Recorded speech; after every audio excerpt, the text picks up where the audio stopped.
আসসালামু আলাইকুম। আজকে ভিডিওটিতে আমি আপনাদের সাথে বাচ্চাদের এই চমৎকার একটি কাটিং ও সেলাই শেয়ার করব একদমই সহজ পদ্ধতিতে। এই জামাটি আমি 3 বছরের বাচ্চা মাপ অনুযায়ী তৈরি করেছি। তবে আপনারা পুরো ভিডিওটি স্কিপ না করে দেখলে ইনশাআল্লাহ যেকোনো বয়সের বাচ্চার জন্য তৈরি করতে পারবেন। তো জামাটি তৈরি করার জন্য এখানে আমি মাত্র 1.5 গজ পরিমাণ কাপড় নিয়েছি। তো প্রথমে আমি বডির পার্টটি কাটিং করে নিব। তো এখানে আমি 2 পার্ট কাপড় নিয়েছি। এই কাপড়টির লম্বা নিয়েছি 10 ইঞ্চি আর চওড়া নিয়েছি 14 ইঞ্চি। কাপড়টিকে ডাবল ভাঁজ দিয়ে 4 পার্ট করে নিতে হবে। এখন শোল্ডার মাপটি নিয়ে নিচ্ছি এখান থেকে 4.5 ইঞ্চি আর শোল্ডার থেকে আর্ম হলো হবে 4.5 ইঞ্চি। তার মধ্যে শেপ দিয়ে নিতে হবে। তো বডি হবে এখান থেকে 6.5 ইঞ্চি আর বডি থেকে হাফ ইঞ্চি কম নেব কোমরে। তো আপনারা আপনাদের বেবির মেজারমেন্ট অনুযায়ী বডি মাপটি নিয়ে নেবেন। নিচেও হাফ ইঞ্চি নিয়ে তারপর এভাবে রাউন্ড করে দিতে হবে। এখন গলার মাপটি নিয়ে নিব। তো গলার চওড়া নিচ্ছি 2 ইঞ্চি আর পিছন পাটের গলাটি লম্বা হবে 2 ইঞ্চি আর সামনের পাটের জন্য নিব 3 ইঞ্চি। তারপর এভাবে শেপ দিয়ে নিতে হবে।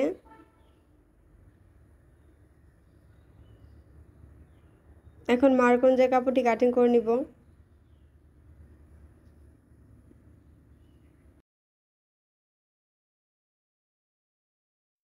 এখন দুইটা পার্ট থেকে আমি সামনের পার্টটি নিয়ে নিব। তো সামনের পার্টের গলা শেপটি কাটিং করে নিতে হবে। আর পিছনের পাটে হুকের ঘরের জন্য এখান থেকে 2 ইঞ্চি বরাবর একটি মার্ক করে নিতে হবে। মার্ক অনুযায়ী কাপড়টি কাটিং করে নিব। তো একই মাপে আমাদের পট্টির কাপড় কাটিং করে নিতে হবে।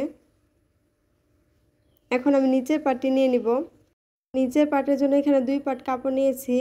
এই কাপড়টি লম্বা নিয়েছি 18 ইঞ্চি আর চওড়াও নিয়েছি 18 ইঞ্চি। তো কাপড়টিকে এভাবে কোনাকুনি করে একটি ভাঁজ দিয়ে নিতে হবে। তো আমার দিকটা বন্ধ আর অপর সাইডটা কিন্তু খোলা আছে। তো এইখান থেকে প্রথমে আমি কোমরের মাপটি নিয়ে নিব। তো এখান থেকে 6.5 ইঞ্চি বরাবর মার্ক করে নিতে হবে। তো বেবির কোমরের মাপটা যত হবে তার 4 ভাগের 1 ভাগ নিয়ে নেবেন। এখন লম্বার মাপটি নিয়ে নিব। তো এইখান থেকে লম্বা হবে 18 ইঞ্চি। তো 18 ইঞ্চি নিয়ে এভাবে ঘুরিয়ে মার্ক করে নিতে হবে।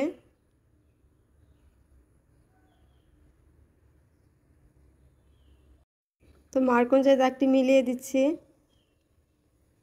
এখন মার্ক অনুযায়ী কাটিং করে নিতে হবে। তো মালার জন্য আমি এখানে 1 পাট কাপড় নিয়ে নিলাম। এই কাপড়টি লম্বা নিয়েছি 16 ইঞ্চি আর চওড়াও নিয়েছি 16 ইঞ্চি। তো কাপড়টিকে প্রথমে একটি ভাঁজ দিয়ে নিতে হবে। তারপর আরেকটি ভাঁজ দিয়ে কাপড়টিকে 4 পার্ট করে নিতে হবে। এখন এই কোণা থেকে ধরে লম্বার মাপটি নিয়ে নিতে হবে। তো এখান থেকে লম্বা হবে 8 ইঞ্চি। তো 8 ইঞ্চি বরাবর এভাবে আমি রাউন্ড করে মার্ক করে নিচ্ছি। এখন মার্ক অনুযায়ী কাপড়টি কাটিং করে নিব। তো একইভাবে মালার জন্য আমি আরেকটি কাপড় নিয়ে নিলাম। এই কাপড়টি লম্বা নিয়েছি 14 ইঞ্চি আর চওড়া নিয়েছি 14 ইঞ্চি। তো এই কাপড়টিকে প্রথমে একটি ভাঁজ দিয়ে নিতে হবে। তারপরে আরেকটি ভাঁজ দিয়ে কাপড়টিকে 4 পার্ট করে নিতে হবে। তো আমার দিকটা বন্ধ আর অপর সাইডটি কিন্তু খোলা আছে। তো এইখান থেকে আমি প্রথমে মালার লম্বার মাপটি নিয়ে নেব। তো কোণা থেকে ধরে 7 ইঞ্চি বরাবর এভাবে মার্ক করে নিতে হবে।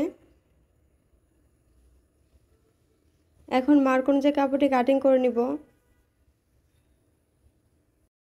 তো এখন একটি মালার উপর আরেকটি মালা এভাবে রেখে তারপর গলার সাইডটা কাটিং করে নিতে হবে। তো আমি বডির সামনে পাটটি নিয়ে নিলাম। তো এইখান থেকে ধরে 1 ইঞ্চি বাদ দিয়ে তারপর গলার মাপটি নিতে হবে। তো 1 ইঞ্চি আমি বাদ দিয়ে তারপর এভাবে গলাটি রেখে আমি মার্ক করে নেব। তো বডির পাটটি এভাবে রেখে তারপরে মার্ক করে নেবেন। এখন মার্ক অনুযায়ী কাপড়টি কাটিং করে নিতে হবে। তো মালার কাপড়টি এক সাইড থেকে এভাবে কাটিং করে নিতে হবে। তো একইভাবে 2টা কাপড় এক সাইড থেকে কাটিং করে নিতে হবে।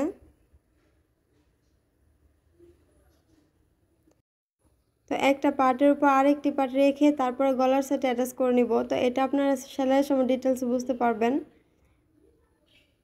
তো এখন আমি সেলাই করতে চলে যাব। তো প্রথমে বডির পিছনে পার্টটি নিয়ে নিলাম। তো পিছন পার্টে হুকের ঘরটি তৈরি করে নিতে হবে। তো পট্টির কাপড়টি এর উপরে রেখে তারপর আমি সাইড থেকে একটি সেলাই দিয়ে নিচ্ছি। তারপর মাঝখানে একটি কাট বসিয়ে দিতে হবে।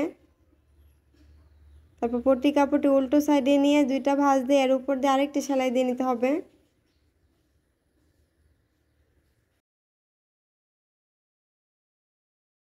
তো দুইটা পার্ট সোজা সাইডে রেখে তারপর শোল্ডারটা অ্যাটাচ করে নিব।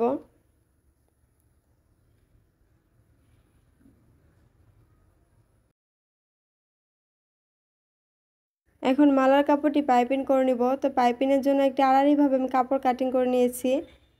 তো এই কোণা থেকে প্রথমে সেলাইটি দিয়ে নিতে হবে। তো পাইপিংয়ের কাপড়টি এর উপরে রেখে তারপর সাইড থেকে একটা সেলাই দিয়ে নিচ্ছি।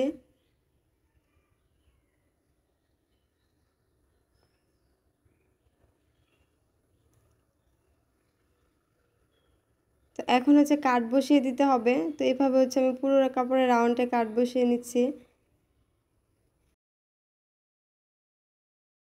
তারপরে পাইপিংয়ের কাপড়টি সোজা সাইডে নিয়ে দুইটা ভাঁজ দিয়ে এর উপর দিয়ে আরেকটি সেলাই দিয়ে নিতে হবে। তো এভাবে হচ্ছে আপনারা পাইপিংটা বের করে নেবেন।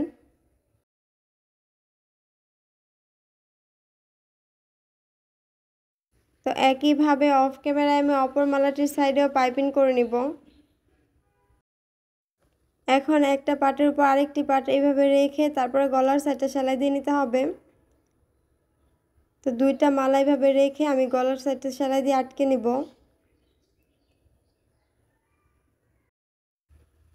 এখন বডির পার্টের সাথে অ্যাটাচ করে নিতে হবে। তো বডির পার্টটা এভাবে সোজা সাইডে রাখতে হবে আর মালার কাপড়টি এভাবে সোজা সাইডে রাখতে হবে। তারপরে গলার সাইডটা সেলাই দিয়ে নিব।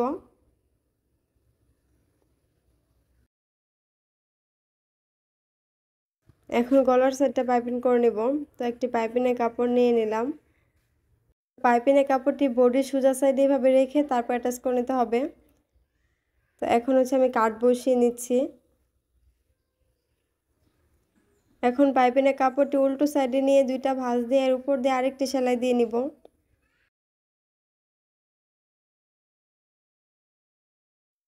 তো এখন হচ্ছে আমাদের আরমহলে পাইপিং করে নিতে হবে। তো বডি সোজা সাইডে এভাবে আরমহলে কাপড়টি রেখে তারপর অ্যাটাচ করে নিচ্ছি।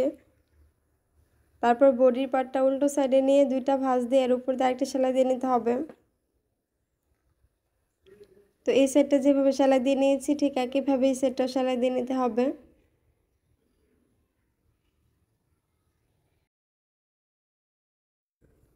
এখন আমরা বডির নিচের পার্টে অ্যাটাচ করে নিব। তো এই পার্টটা হচ্ছে এর উপর এইভাবে রেখে তারপর সাইডে একটি সেলাই দিয়ে নিতে হবে। তো এই পার্টটা যেভাবে অ্যাটাচ করে নিয়েছি ঠিক একইভাবে অপর সাইডটা অ্যাটাচ করে নিতে হবে। এখন হচ্ছে আমরা বডিটা ফিটিং করে নিব। তো দুইটা পার্ট এইভাবে সোজা সাইডে রেখে তারপর হচ্ছে বডিটা ফিটিং করে নিতে হবে। তো আপনারা আপনাদের বেবির মেজারমেন্ট অনুযায়ী বডিটা ফিটিং করে নেবেন। তো একটা সাইড সেলাই করে নেওয়ার পর একইভাবে আমি অপর সাইডটা সেলাই করে নেব। তো এখন হচ্ছে আমাদের নিচের সাইডটা সেলাই করে নিতে হবে। তো নিচে চিকন করে দুইটা ভাঁজ দিয়ে তারপরে পুরো রাউন্ডটা সেলাই করে নিব। তো ভিডিওটি ভালো লাগলে প্লিজ একটি লাইক দিয়ে দিবেন আর বন্ধুদের কাছে ভিডিওটি শেয়ার করতে ভুলবেন না। আর যারা আমার চ্যানেলটিতে নতুন আছেন তারা প্লিজ আমার চ্যানেলটি সাবস্ক্রাইব করে আমাদের সাথেই থাকবেন। তো এই পর্যায়ে আমার জামাটি তৈরি করা কমপ্লিট হয়েছে। আজকের ভিডিওটি এই পর্যন্তই। ভালো থাকবেন সবাই। আল্লাহ হাফেজ।